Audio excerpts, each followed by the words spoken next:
மதுரை சோழவந்தானில் ஃபர்தா அணிந்தவாறு வீடு புகுந்து ஆசிரியையை கட்டி போட்டு செயின் பறிப்பில் ஈடுபட்ட பெண்கள் இருவர் போலீசாரால் கைது செய்யப்பட்டுள்ளனர்.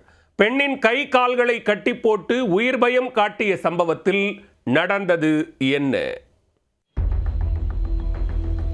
பெண்ணின் கை கால்களை கட்டி போட்டு செயின் பறிப்பு.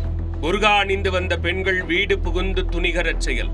சிசிடிவியை வைத்து தூக்கிய போலீஸ். நடந்தது என்ன? மதுரை மாவட்டம் சோழவந்தான் சந்தைப்பேட்டையைச் சேர்ந்தவர் கார்த்திகேயன். இவரது மனைவி ராஜலட்சுமி தனியார் பள்ளியில் ஆசிரியையாக பணிபுரிந்து வருகிறார். சம்பவத்தன்று வீட்டில் தனியாக இருந்தபோது ஃபர்தா அணிந்து வந்த இரு பெண்கள் அத்துமீறி உள்ளே புகுந்தனர்.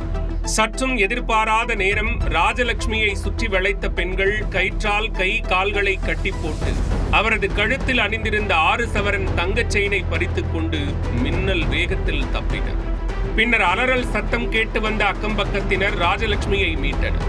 இச்சம்பவம் குறித்து சோழவந்தான் போலீசார் வழக்கு பதிவு செய்து செயின் பறிப்பில் ஈடுபட்ட பெண்கள் யார், எங்கிருந்து வந்தவர்கள் என விசாரணையை தொடங்கினர்.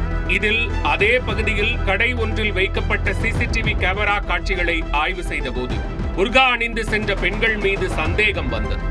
உடனே அவர்களை டிராக் செய்து தேடியதில் அன்னபூரணி, கனிமொழி ஆகிய இருவர் வசமாக சிக்கினர். வீட்டில் தனியாக இருக்கும் பெண்களை நோட்டமிட்டு கொள்ளையடிக்க திட்டமிட்டு சென்றவர்கள் ராஜலட்சுமியின் வீடு புகுந்து கை கால்களை கட்டி போட்டு செயின் பறிப்பில் ஈடுபட்டுள்ளனர்.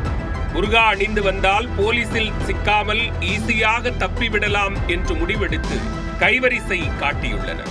இதனையடுத்து அன்னபூரணி, கனிமொழி இருவரையும் கைது செய்த போலீசார் அவர்களிடமிருந்து 6 சவரன் தங்கச் செயினை மீட்டு இருவரையும் சிறையில் அடைத்தனர்.